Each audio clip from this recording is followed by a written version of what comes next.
Meus amigos da TV Barueri.live, do Café com Justiça também.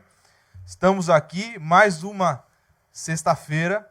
Estava com saudade de apresentar o programa, 3 semanas aí sem apresentar o programa por motivo de saúde, mas estou muito feliz por estar aqui com vocês. É uma grande honra. Hoje estou sozinho aqui na apresentação. É aniversário da minha companheira de bancada, que é a doutora Thalita. A gente deu o dia para ela, deu uma folguinha para ela, né? E estamos aqui. Estou aqui com 2 amigos. Um desses amigos está sempre com a gente aqui, já é da casa, né? Na verdade, ele é meu colega, ele não é meu amigo, mas... Efetivamente. Ele já é da casa, o doutor Eduardo Lanos, lá da Secrim Criminalística. E faça as honras, por favor. E neste momento eu trouxe aqui para compartilhar um pouco da experiência, do conhecimento infinitamente superior a quem está falando, do meu amigo, um colega, um cara nota mil, o doutor Victor Jiménez Mencia, diretor da nossa empresa no Paraguai. Ele é policial no Paraguai e também ele é perito criminal.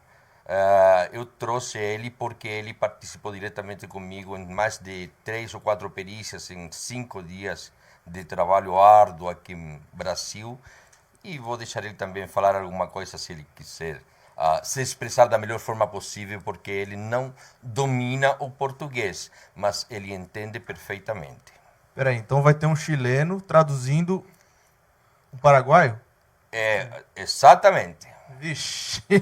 Exatamente. Ixi, isso aqui vai virar... Ih, é o ritmo do Café com Justiça. É um evento internacional. É um evento internacional. Eu falei no vídeo ontem do aniversário da TV. A TV fez 1 ano, 1 milhão de visualizações. A gente está muito feliz por isso. A gente começou esse projeto faz 1 ano e começamos do nada, em um dia, com um grupo de amigos, e estamos aqui. A TV cresceu, casa nova, e é motivo de muito orgulho para a gente. E eu falei ontem que o Café com Justiça tinha passado os limites das fronteiras aí, né? Exatamente. Já tinha... a França assiste a gente, que eu sei, tem outros países que nos assistem, e agora também trouxe aqui uma pessoa do Paraguai. Doutor Vitor, boa noite, é uma honra ter você aqui. Buenas noches, para mí es un enorme placer estar aquí compartiendo con ustedes. Le agradezco infinitamente aquí a mi amigo Eduardo, que siempre estamos trabajando en la escena de crímenes para tratar de resolverlo, ¿verdad? Y es un gran placer visitar siempre Brasil, a pesar de toda la pandemia, siempre ofrece algo bello que mirar el país. Y por supuesto, ¿verdad?, compartir aquí con mi amigo, que no nos vemos hace unos tiempos, y ahora toca la oportunidad de compartir otra vez nuevamente con él. Muchas gracias a ustedes por estar aquí, por darme la oportunidad de hablar un poco sobre lo que es la ciencia forense. Muchas gracias, amigo. A honra é toda nossa, com certeza. É a primeira vez que vem para o Brasil? No, varias veces ya veníamos trabajando con el doctor Eduardo, ¿verdad?, en muchos casos de crímenes, y no solamente en São Paulo, sino en otro estado de Brasil. Então, ele é o diretor da Secrim no Paraguai, Isso. mas também atua aqui dentro do Brasil. Sim, quando a complexidade do trabalho ele excede os conhecimentos que eu possuo, eu ligo para ele e falo assim: por favor, vem aqui para que o trabalho tenha 100% de aproveitamento e empregar maiores conhecimentos, que são eles, Victor, que ele tem acima do que eu sei. Então, quando fica grande para mim, eu chamo o Victor para que me ajude. Perfeito, e inclusive parabenizo pela humildade de falar isso, né? Não, Eu acho que isso é uma realidade. Isso é muito profissional. Não é qualquer um que falaria isso, que reconheceria isso, de verdade. Sim, é a realidade. Eu não posso brincar com a vida ou com a liberdade de outra pessoa. Então eu preciso sempre estar rodeado por quem realmente é profissional. E eu sei que vai trazer uma consequência positiva para o processo e assim poder fazer prevalecer a justiça. Isso é a Secrim. Isso é a Ceuel. Eu não traria aqui no meu programa, não continuaria uma parceria há praticamente um ano, né? Já é parceiro aqui do programa do Café com Justiça. Uma empresa que não fosse competente para estar aqui um ano junto com a gente. Esse 1 milhão que a gente falou de visualizações e esse um ano se deve a vocês também. Sim, que bom, muito obrigado. Eu queria que a Rosângela estivesse aqui, né? Eu não, está em casa também. Amor, te amo, tá? Isso aí é uma brincadeira. Eu quero dormir no meu quarto hoje. Mas vamos ao assunto. Dr. Vitor é policial no Paraguai. Isso. Como que funciona a polícia? Vamos entrar primeiro nesse assunto? Claro. Como que funciona a polícia no Paraguai? Ela é igual à do Brasil, as categorias, as patentes? Como que funciona? En Paraguay, la Policía Nacional, que sería la Policía Federal aquí en Brasil, ¿verdad? Tiene varias direcciones y en la dirección donde están los peritos de la Dirección General de Investigación Criminal. Dentro de la Dirección General de Investigación Criminal está la Dirección Científica y Técnica, que se encarga del abordaje inmediato de la escena. Cualquier tipo de escena que exista, donde exista un hecho antijurídico y pueda participar ahí los peritos, que tenga que colectar los elementos indiciarios, analizarlos y proveer al órgano investigador que funciona allá, que tiene esa directriz, es el Ministerio Público en Paraguay, que serían los fiscales, que tienen la potestad jurídicamente para llevar adelante esa investigación con el auxilio de los peritos y presentarlo al órgano juzgador, que están los jueces de jueces penales, ¿verdad? De primera, segunda y tercera instancia. Sí, en pocas palabras, Victor trabalha especificamente na área que primeiro aborda o local do crime, tá? Produz provas, entrega para o Ministério Público e o Ministério Público faz o mesmo trabalho que aqui, que é oferecer uma denúncia ou não. Mas eles são o departamento específico que chega primeiro no local do crime, a diferença do Brasil, que primeiro chega os curiosos, depois chega um monte de gente e no final, depois de 3 horas, chega a perícia. A gente vê que no Brasil, primeiro vai a PM ou a GCM, que seja, preserva o local do crime, mais ou menos, teoricamente. E aí depois vem a polícia científica, né? Claro. No caso, não seria a mesma coisa. Ele é o primeiro a chegar. Primeiro a chegar. E o policiamento? Ele não chega primeiro? Assim, em Paraguai, assim como em Chile, em outros países, ninguém entra no local do crime, porque se aparece algum vestígio, alguma digital de uma pessoa que entrou por curioso, ele vai ser identificado, chamado e possivelmente processado por invadir um local que deveria estar preservado. Preservar e isolar são duas coisas diferentes. Isolar, você passa uma fita para que ninguém passe. E preservar é guardar tudo que exista lá no local para que possa ser periciado ou utilizado como prova ou descartado, dependendo da situação. Mas aqui a preservação e o isolamento, ele é precário, não por causa da irresponsabilidade de algum órgão público, e sim porque acontece e muitos curiosos vão até lá para saber quem foi, o que aconteceu, como aconteceu. Daí chega o GCM, a Polícia Militar, mexe no corpo, mexe no local e vai provocando aquele distúrbio técnico que não pode ser analisado. E se a perícia chega, por causa da quantidade de trabalhos periciais, chega 3, 4 horas depois, quando já há uma confusão imperdoável. Chega na cena do crime, quer tirar foto, chuta o cartucho. Pois é. Essas são algumas coisas que aconteceram lá em Salvador. Isso muda totalmente a cena do crime. Ele contamina, porque um cartucho do lado direito modifica o entendimento de quem foi que atirou. Porque se está do lado direito, então o atirador estaria do lado esquerdo. Tá? E se está do lado esquerdo, o disparo deveria ter outra trajetória. Então tudo isso aí prejudica. E vamos lá, Dr. Vitor, nós já entendemos como funciona rapidamente a polícia no Paraguai. Além de policial, o doutor é perito criminal também e é formado em criminologia. Criminalística, una maestría en ciencias criminalísticas y con varias especializaciones en el país como en el extranjero. Y sí, acotando un poco lo que dijo mi amigo Eduardo, ¿verdad? En la contaminación de la escena del crimen, nosotros tampoco estamos ajenos a ello allá. Siempre hay problemas, como bien lo ha mencionado el amigo Eduardo, y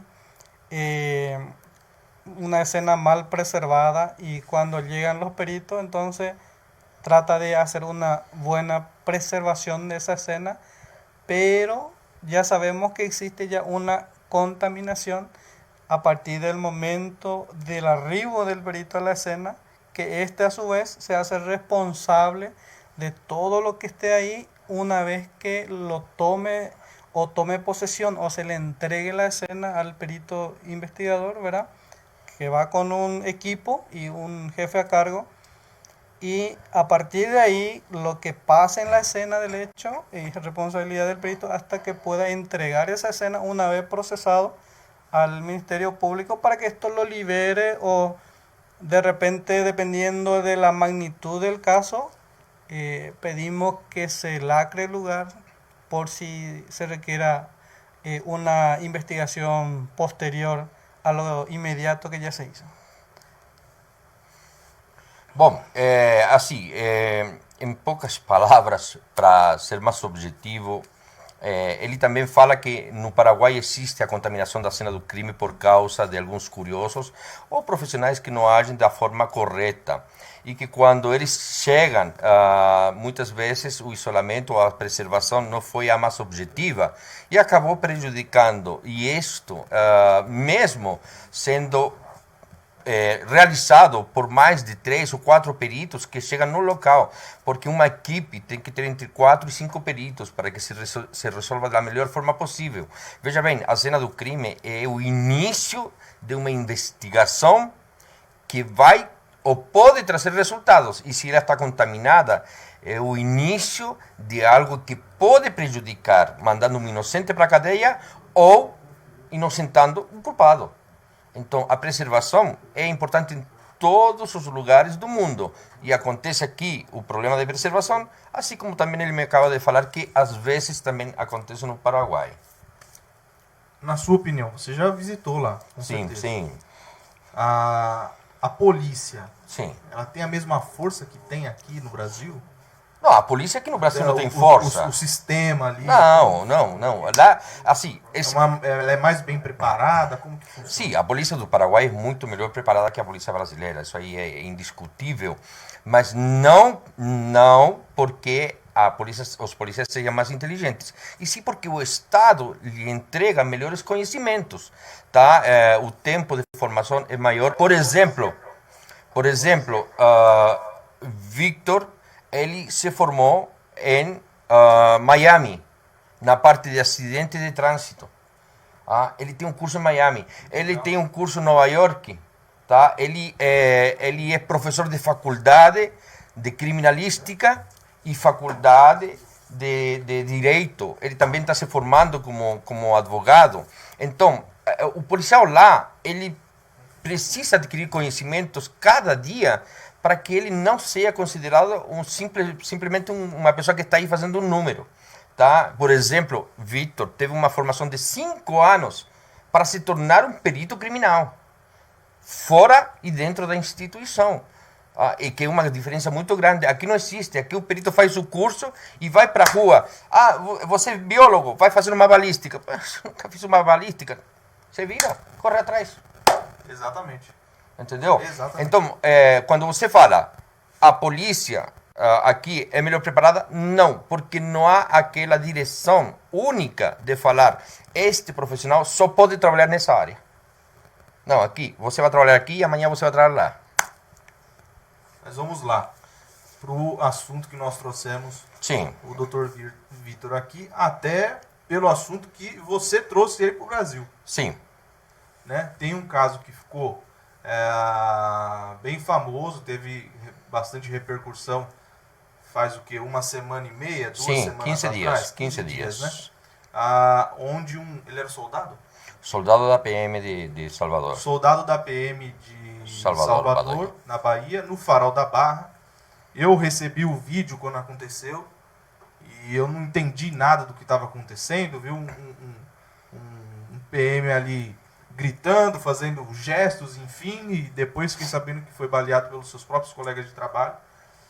E quando o Eduardo comentou comigo, aí tá as fotos passando do soldado Wesley, ele foi morto pelos seus próprios colegas de trabalho ali. Eu não sei de fato o que aconteceu com eles, por isso que vocês estão aqui também. Sim. Quando o Eduardo comentou que eles iam atuar como peritos no caso, né, eu peguei e já fiz o convite para estar aqui conosco, né, aproveitar que o Dr. Vítor está no Brasil ainda, para vir falar conosco aqui e comentar sobre esse caso de grande repercussão, passou em tudo Sim. que é jornal. A família contratou vocês? O que aconteceu?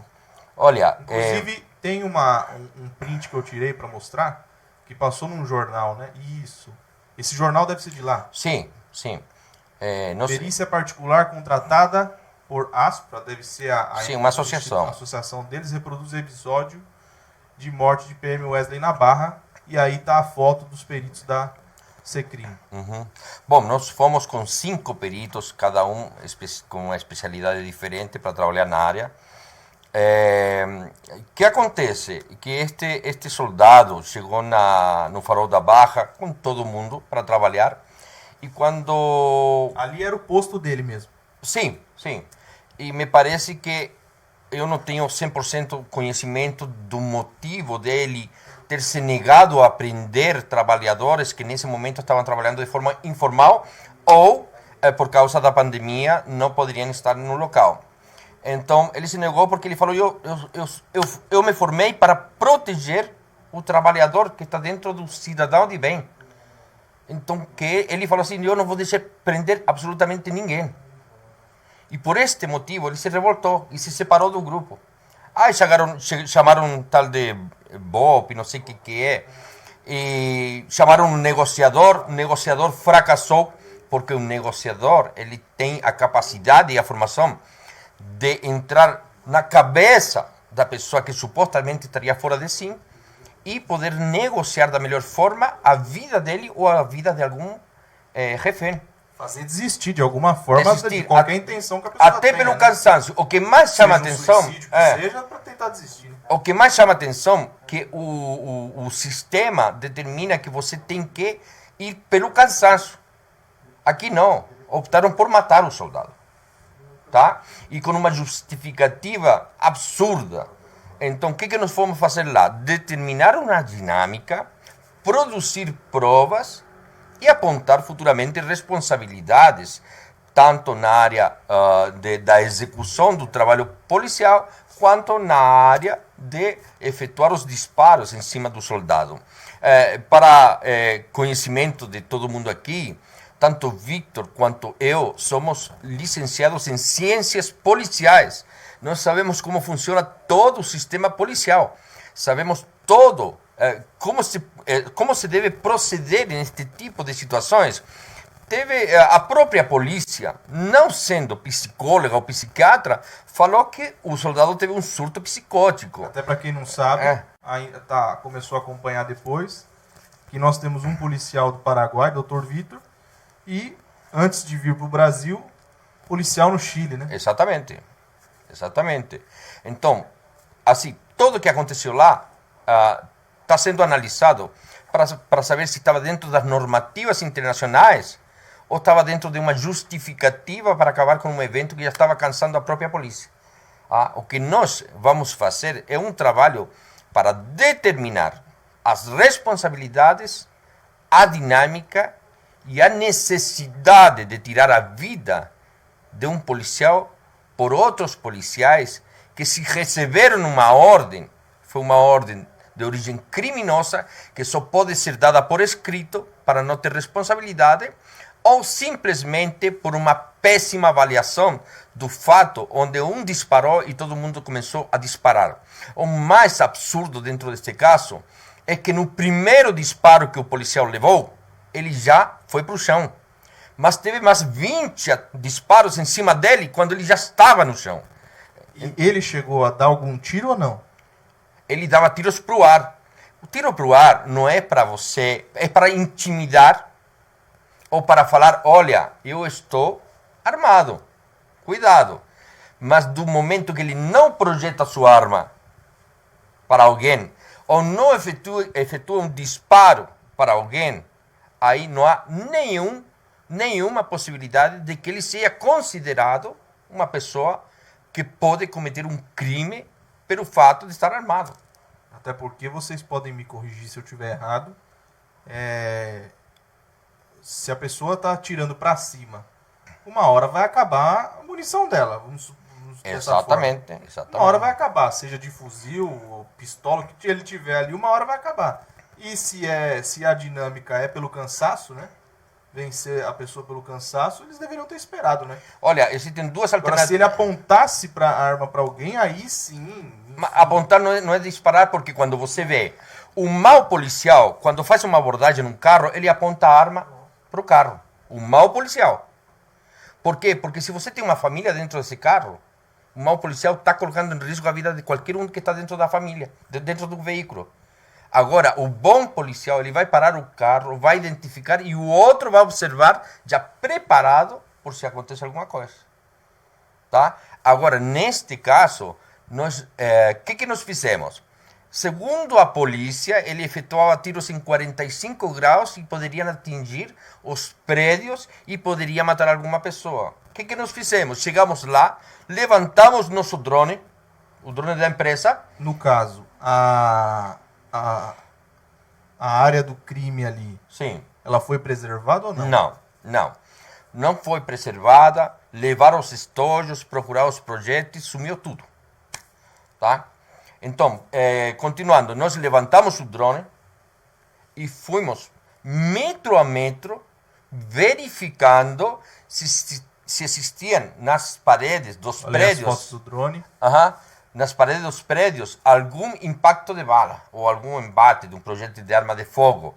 Então, como nada disso existia, nós fixamos tudo. Por quê? Porque nós precisamos produzir uma prova que amanhã pode ser mal intencionado, algum mal intencionado ir lá dar um disparo e falar, não, o disparo está aqui. Só que nós já fixamos tudo. Ou seja, ninguém vai poder fazer absolutamente nada em cima do que nós já temos totalmente comprovado. Foi um trabalho de quantas horas? Nós ficamos lá 2 dias, trabalhamos 4 horas diante da presença de todo mundo e posteriormente nós fomos descaracterizados lá no local para ver o que estava acontecendo. E nós vimos pessoas que chegaram de forma muito estranha e foram fuçar aqueles embates de projétil de arma de fogo que existiam, que nós colocamos lá, fotografamos e que ninguém tinha feito nada, que ninguém tinha visto sequer. Nós achamos um estojo, uma cápsula, que está com a gente, está preservada. Então, tudo isso aí, levamos um detetor de metais, nós levamos uma infraestrutura mecânica e técnica para não falhar. A polícia científica chegou a fazer perícia lá ou não? Chegou a fazer perícia, mas não há um resultado ainda. Ninguém fala nada. E aí vocês fizeram uma para confrontar. Exatamente. Uma não para confrontar, e sim para não permitir que se fale que não foi feito algum trabalho por tal motivo que nós conseguimos fazer. Ou que haja motivação para dizer que o soldado estava totalmente errado e, enfim, isso não vai acontecer porque a conversa de uma testemunha não está por cima da técnica ou da ciência. E nós trabalhamos com ciência. Não trabalhamos com conversa de ninguém. Ninguém vai vir para nós e falar assim, olha, quem atirou foi fulano. Não, eu preciso provar para saber se foi ou não foi. Então nós vamos provar tecnicamente qual foi a dinâmica, a projeção, a altura, em que posição o soldado estava quando atirou, quando foi o primeiro que atirou e o derrubou. Por que o resto teve aquela atitude errada, primária e inconsequente de dar um monte de tiros em cima de uma pessoa que já estava no chão. No caso, esses policiais eles vão ser responsabilizados ou responde quem deu o comando? Não. Porque também é uma ordem... O responsável pelo mau trabalho é o Estado. Agora, se a polícia se determina de que eles são responsáveis pela morte de um inocente, os policiais vão ser processados, exonerados e vão para a cadeia. Doutor Vitor, me diz mais sobre a dinâmica aí de todo o seu trabalho. Sí. Como dijo el amigo Eduardo, ¿verdad? Hicimos un procesamiento de lo que se llama de la escena del crimen a fin de ubicar algunos elementos indiciarios asociados al caso, porque de repente puede haber elementos indiciarios pero que no tenga relación con el hecho que se investiga. Entonces, a través de la interpretación objetiva de esos elementos indiciarios, como habló mi amigo, ¿verdad? A esa interpretación objetiva se va a remitir el resultado de la investigación.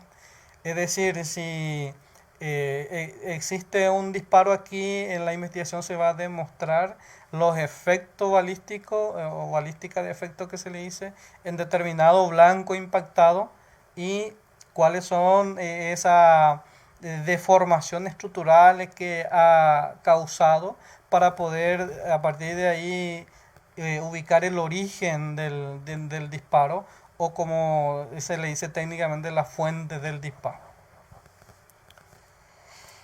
Ele atirou, ele estava de fuzil. Sim. Nos prédios não foi pego nada. Não foi encontrado nenhum embate de projétil de arma de fogo. Isso de fuzil, embate, por exemplo, não. As pessoas que atiraram nele atiraram de pistola? Não. Os prédios estavam para trás da polícia. Tá. E ele estava de frente para os prédios, o soldado Wesley. Então, quem poderia ter dado um disparo nos prédios era o soldado e não a polícia. Tá? Mas, olha, só pela altura dos orifícios produzidos pelos projéteis, nós já sabemos até a posição que os policiais se encontravam. Então, nós podemos estudar qual estava abaixado e qual estava em pé, qual deles foi o autor dos disparos que bateram em tal lugar. Então, é toda uma coisa de técnica e ciência. Nós não vamos falar, olha, é por esse motivo ou é por esse outro. Nós vamos provar amparado em elementos e estudos internacionais. O Dr. Vitor, ele já trabalhou em algum caso parecido ou que haja grande repercussão assim também no Paraguai? Sí, efectivamente, en Paraguay hace poco hubo un caso de gran impacto social donde falleció un comisario de policía y conforme a una filmación que existía cerca del lugar donde ocurrió el crimen, producto de un procedimiento, uno de los comisarios a cargo se fue directamente preso y a través de un estudio balístico con reconstrucción de la escena del crimen, he demostrado que el disparo letal que ha recibido la víctima fatal no provino del comisario a quien le han llevado directamente en la cárcel, ¿verdad? Por una cuestión de populismo, de publicaciones, que el órgano investigador, en este caso el fiscal, se dejó llevar por ello y lo metió directamente preso. He tenido la oportunidad de demostrar eso científicamente con todos los efectos balísticos y como esto también es mucha física, conforme a las proyecciones de la bala, la caída de la víctima fatal, la ubicación del tirador y los ángulos de incidencia del proyectil, se ha probado efectivamente que él mismo no fue el autor del disparo letal y la justicia no tuvo más remedio que soltarlo nuevamente, que hoy día está desvinculado del proceso. Justamente creo que mi amigo está escribiendo un libro Sí. y dentro de ese libro va a ser publicado ese caso de investigación de impacto social. Este caso é emblemático porque um erro por parte do Ministério Público, que não é incomum, de pedir a prisão igual no Brasil? de pedir a prisão de um inocente, parece que é de praxe. Se acusou ao delegado, que lá seria o comissário, de ter atirado e tirado a vida de uma pessoa. Quando Vítor entrou pela CEUEL, pela SECRIM, para fazer esse trabalho de forma particular, ele fez um estudo balístico e o estudo balístico determinou que esse delegado não foi o autor do disparo. Ele apresentou seu trabalho para a justiça e a justiça não teve outro motivo, ou seja, outra obrigação a não ser liberar o delegado e desvinculá-lo do processo. Ou seja, ele não está processado nada, ele já foi absolvido com o trabalho que Vítor fez de forma particular pela nossa empresa, e esse caso vai estar detalhado em um livro que nós estamos escrevendo com casos de pessoas inocentes que foram acusadas pelo sistema público judiciário, tanto o Ministério Público quanto a Justiça, e que nós provamos que eles erraram e que colocaram um inocente atrás das grades. No caso dessa perícia, quem contratou ele? Quem contratou você? Quem te contratou quando... El comisario que estaba preso para... O próprio delegado. Sí, O próprio delegado. O comissário lá seria o delegado. Sim, o chefe da delegacia. Para provar que ele efectivamente era inocente. Uhum. E voltando ao caso do soldado Wesley, vocês sentiram o que na família? A família esteve presente com vocês, essa associação de policiais? O que eles disseram para vocês? Que, por exemplo, para a própria associação de policiais, outros policiais que provavelmente estão nessa associação mataram o soldado Wesley. O que vocês sentiram disso? Olha, nós temos por premissa ouvir a família, ouvir quem contrata, mas nunca dar crédito àquilo que eles estão falando, porque sempre eles vão tentar induzir você a fazer um trabalho da forma que eles acham que seria a mais correta. Então nós escutamos, absorvemos pouquíssimos elementos e vamos trabalhar em cima daquilo para determinar se efetivamente aquilo que eles estão falando condiz com a realidade dos fatos levantada no local do crime. Tá? Olha, assim, o que a família fala, o que o advogado fala, o que alguém que contratou fala, é algo bastante subjetivo dentro daquilo que pode se tornar uma prova, porque nós precisamos provar para que esse subjetivismo entregue pela família ou por quem contratou se converta em algo objetivo para nós. Porque normalmente, nós já passamos por muitos casos onde a pessoa fala, olha, eu sou inocente. Nós fazemos a perícia e a pessoa é culpada. Entende? Então não podemos acreditar. Vocês não têm, como você fala, a pessoa, mesmo que a pessoa te contrata, vocês têm autonomia para dizer se... Sim, nós temos um compromisso com a verdade. Exato. Então, nós estamos aí para falar a verdade. Foi você? Foi. Então, acabou por aqui. Não foi, vamos continuar até a última instância defendendo você. Nesse caso do soldado Wesley, vocês já têm uma conclusão? Não, ainda não, porque vão chegar provas, vão chegar novos elementos para estudo. Nós não sabemos ainda a trajetória interna dos projetos dentro do corpo, a quantidade de projetos que foram encontrados ou que transfixaram no corpo, e todos esses fatores são elementos de estudo para determinar. Vocês tiveram acesso ao corpo, por exemplo? Não, ainda não. Até porque ele já está enterrado. Se for necessário, nós vamos falar para o advogado, solicitar a exumação do corpo, e nós vamos analisar esse corpo e vamos pedir eu não sei como que chama aqui no Brasil, que coloca numa máquina e vai mapear todo o corpo e vai aparecer a trajetória dos projetos e tudo o que acontece. Um raio-x completo. Mais ou menos isso aí. É como fazer uma tomografia, só que no corpo inteiro. Então aí vamos ver. Esse caso é um caso de grande comoção, né? Comoção nacional. Nós temos um vídeo Eu considero um artista, né? Quem fez esse vídeo. Chegou para mim, um não autor, sei. Enfim, nós não sabemos quem fez. Mas, de qualquer forma, parabenizo por ter feito. Nosso diretor Wesley vai passar o nosso vídeo ali também. E...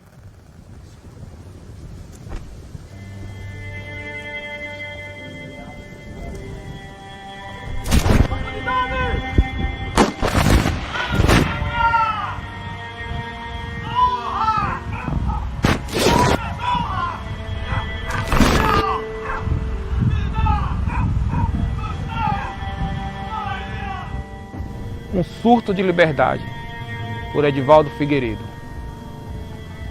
Diante da sociedade que clama por liberdade, um juramento ele fez. De tudo que se desfez, não se arrependeu do importante passo que deu. Formado soldado, um valente armado, de esmeras qualidades, não encontrou utilidade aos desmandos que assistiu. Nesse país varonil, se sentiu ameaçado, muitas vezes acuado, ferido, amordaçado, por quem dele deveria zelar. Mas como iria ele cuidar de toda essa gente, estando suas mãos dormentes, de tanto labutar? Vendo ao vento ecoar seus gritos de socorro, decidiu, se eu morro, eles hão de ouvir. E decidiu ali seu ato heróico, com esse propósito, dirigiu-se ao farol. Na garganta um nó que queria desatar, não foi ali para matar, tampouco para ser morto. Foi lutar pelo seu povo que prometeu proteger, mesmo muito sem merecer, não voltou sua promessa. E no meio de sua conversa, sozinho, solitário, seu único adversário, o sistema que oprime, aquele que reprime o trabalhador honesto, que sem direito a protesto com suas forças financia a faminta oligarquia.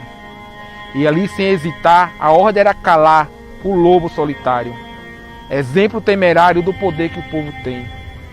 Mesmo sendo refém dos escolhidos no dedo, não dados por satisfeitos, estampidos se ouviu.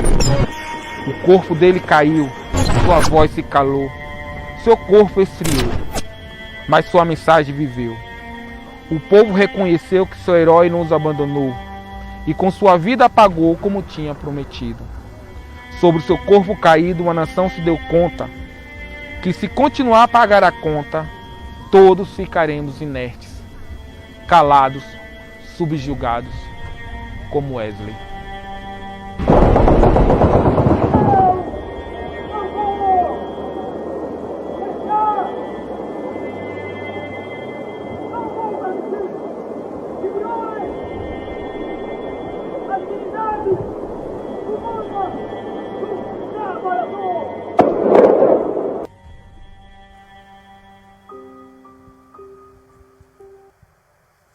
É isso aí, voltou o som? É isso aí, tem esse vídeo emocionante, né? Parabéns ao autor desse vídeo. É certo que nós, no meio da pandemia, o mundo vive uma situação crítica, né? Caótica, complicada. Eu não sei como está lá no Paraguai, se está da mesma forma. Nós temos um amigo no Paraguai, ele disse que a fronteira está fechada até hoje, enfim. Só alguns casos específicos, sim, né? E é isso. O soldado Wesley, na verdade, ele morreu deixando uma mensagem, né? Sim. Sim, na verdade, o soldado nunca imaginou que os irmãos de farda tirariam a vida dele. Exato. Isso foi um ato de deslealdade, de provar que ninguém se importa com ninguém. Esses policiais que atiraram em cima de um policial que não matou ninguém deveriam ser exonerados. Tinha muitos anos imediatamente. Poucos anos, não me lembro quanto, mas poucos anos. Mas isso não se faz com aquele que em alguma oportunidade deve ter salvado tua vida, em alguma oportunidade te deu cobertura para você não morrer, e em alguma oportunidade te ajudou de alguma forma. E esse mesmo soldado teria dado a vida pela família de qualquer um desses policiais que tiraram a vida dele. Então isso é o que dói, porque como eu fui policial e Vitor nós sabemos a família que é e como se constitui dentro, como funciona dentro da polícia. Então, o que eles fizeram nunca aconteceria em São Paulo. Jamais. Jamais. Imagina numa rota da vida acontecer isso. Nunca aconteceria. Nunca. Pessoal, o assunto, ele é pesado, mas é um assunto que é do momento, né? Exatamente. É algo que aconteceu, infelizmente. Mas eu acho que ele teve o seu propósito, né? Vocês foram naquele local que o vídeo mostrou e fizeram toda a perícia ali. Nós sabemos que muitos peritos se ofereceram para trabalhar e nós agradecemos a Deus porque nós temos um trabalho que tem dado um resultado muito positivo. Extremamente reconhecido. E nós fomos, não oferecemos nosso trabalho, eles pediram a nossa ajuda. E o resto dos peritos que ofereceu trabalhar, todos ofereceram trabalhar de graça. Claro, né? Porque eles vão pela comoção nacional que está ali em cima do negócio, mas também eu acho que para a própria família e para como que chama ali, com a outra parte que contratou vocês? A família e o sindicato. Para o próprio sindicato, eles sabem que, sendo de uma forma ou de outra, vocês iam encontrar a verdade, iam fazer um laudo de qualidade. O sindicato tem a obrigação de proteger o seu associado, mas a família tem o direito de fazer justiça. O que te marcou, Vítor, nesse caso? Es un caso, como a los peritos muchas veces nos toca un poco, ¿verdad?, el corazón, realizando ciertos procedimientos en donde, en este caso en particular, la vida de una colega se ha perdido, ¿verdad? Entonces, está el objetivo primordial que tenemos como experto en el área, que es la de buscar probar eso objetivamente, y también está la parte de la sensibilidad humana, ¿verdad? Entonces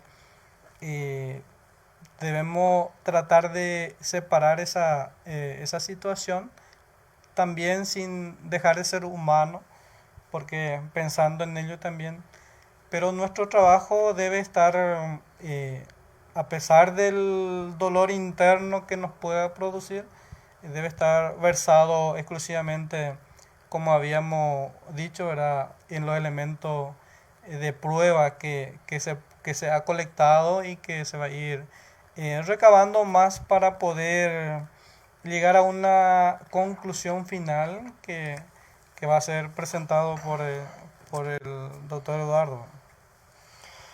Olha, quando todo isso começou, se aquele quem comandou todo esse erro tivesse solicitado para que um helicóptero fosse buscar a mãe do soldado, ele teria abalado psicologicamente o soldado e ele teria desistido. Teria várias formas de evitar.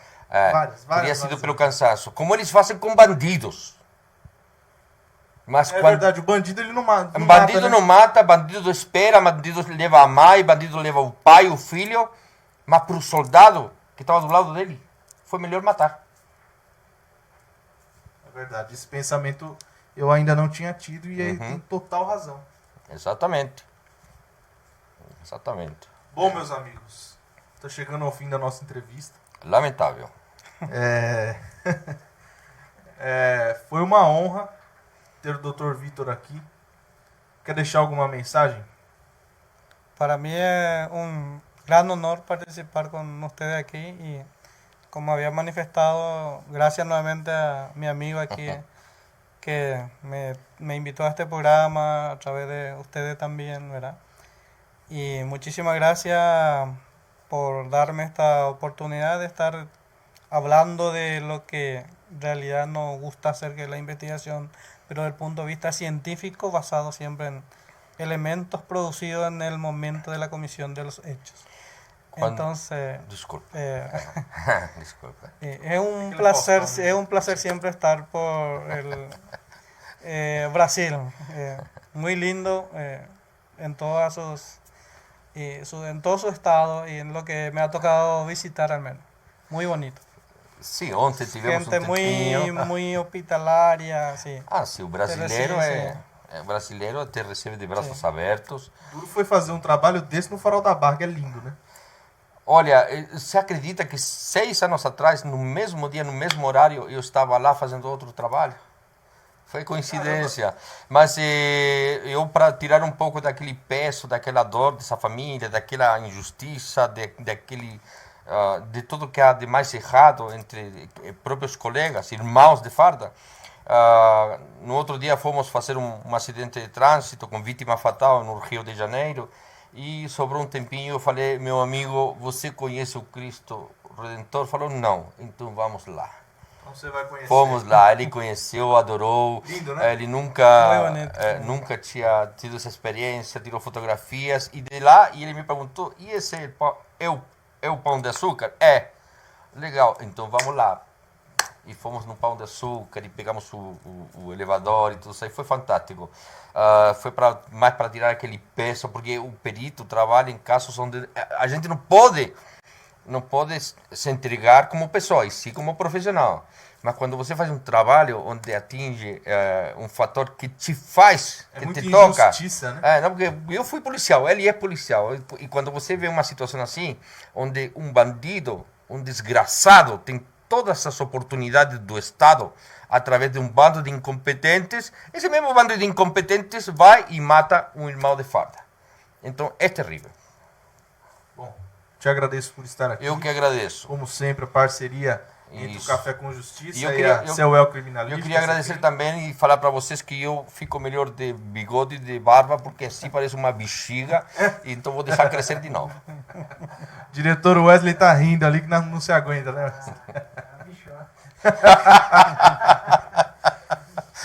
Meus amigos, até sexta que vem, às 8 da noite. Espero que todos vocês tenham gostado. Obrigado pela audiência aí. Somos 1 milhão de visualizações em um ano de TV Barueri. Valeu, um forte abraço, até sexta que vem.